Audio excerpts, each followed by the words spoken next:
हरियाणा में कोरोना की लड़ाई को हरियाणा सरकार ने इतने हल्के ढंग से लिया, इतने हमारे लोग पीड़ित हुए, कोई आंकड़े ये दे नहीं पाए कि कितने लोगों की जान गई है, कितने लोगों का इलाज हुआ है, कितने लोग संक्रमित हुए हैं। रोज़ हम आंकड़े देखते हैं, लेकिन आप सब जानते हैं, सारा प्रदेश जानता है कि आंकड़े सही नहीं आ पाए हैं, ये ला नहीं पाए हैं। इनके हाथ पांव फूल गए, ठीक ढंग से कोई अरेंजमेंट हो नहीं सका, ना निजी अस्पतालों में।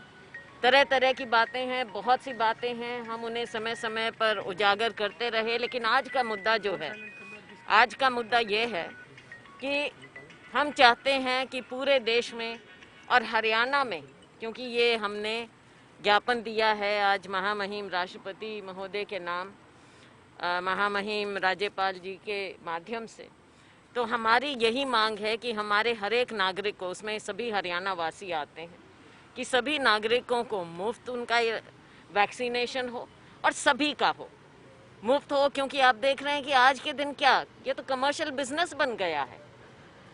तो क्या बीमारी पर तिजारत होगी? देखने वाली बात ये है कि गरीब आदमी, उसको कैसे एक्सेस मिलेगा जब ये आप खुद जाकर देख लीजिए, पोर्टल डाउन हो जाते हैं, सरकार की कोई नीति नहीं है। कभी कह देते हैं 60 प्लस, कभी कह देते हैं 45 प्लस, कभी कह देते हैं 18 से 45, और आज के दिन ये आलम है कि सेकंड डोज भी नहीं मिल रहा है।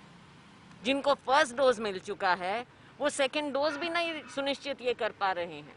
तो आपने जब पहली बार संक्रमण आया, कोरोना आया, तब से अब तक आपने कोई तैयारी नहीं की। आप तो विश्व गुरु बन गए, कहा कि हमने तो जीत लिया है कोरोना को। सेकेंड वेव जब आई है, आप टोटली अनप्रिपेयर्ड थे, कोई तैयारी नहीं थी। आपने तो कोरोना को डस्टबिन में डाल दिया था कि ये खत्म हो चुका है। और अभी भी जब सारा विश्व जानता है और सभी लोग जानते हैं, और जो एक्सपर्ट्स हैं वो बता रहे हैं कि तीसरी वेव की भी संभावना हो सकती है, इसके अलग अलग वेरिएंट आ रहे हैं, आगे बच्चों को भी संक्रमित ये कर सकता है, तो उसके बारे में क्या तैयारी है?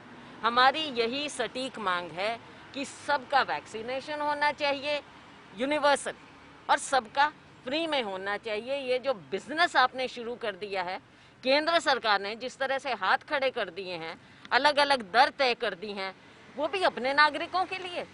कैसे हो सकता है कि केंद्र सरकार किसी दाम पर करे और राज्य सरकार, ये सौतेला व्यवहार कैसे हो रहा है?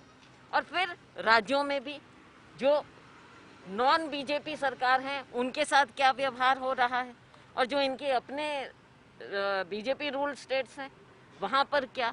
तो जो देश के सामने इन्होंने ऐसी, एक तो कोरोना की मार, और दूसरी ओर इस सरकार के, भारतीय जनता पार्टी के निकम्मेपन की मार जो आम नागरिक सह रहा है, हमने उसके खिलाफ ज्ञापन दिया है।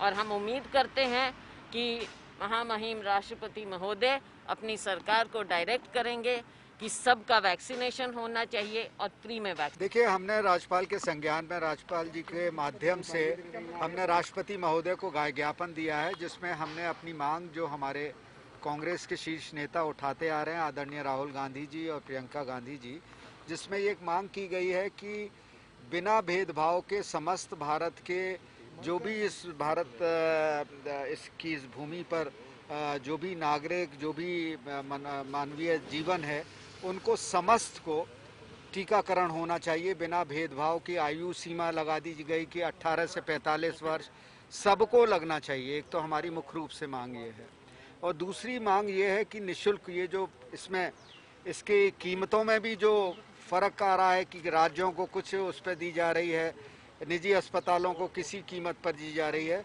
उसमें भी इनको निःशुल्क करना चाहिए। ये हर, आप किसी भी देश में देख लीजिए, निःशुल्क टीकाकरण हो रहा है। तो यहाँ क्यों इस तरीके का सरकार के माध्यम से, जबकि हमारी यहाँ की सरकार भी अपने को जन कल्याणकारी कहती है और अधिकतम शासन न्यूनतम सरकार की बात करती है। तो ऐसे में तो होना चाहिए। और ख़ास तौर से अब ये भी है इसमें कि जो ग्रामीण पृष्ठभूमि से आते हैं, आपने ऑनलाइन रजिस्ट्रेशन की बात की है, वो कैसे, बहुतों को ज्ञान ही नहीं है, बहुतों के पास स्मार्टफोन नहीं है, तो ये कहीं ना कहीं विसंगति है टीका।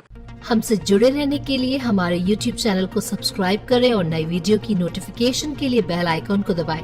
अगर आप ये वीडियो Facebook पर देख रहे हैं तो लाइक जरूर करें और ज्यादा से ज्यादा शेयर करें। धन्यवाद।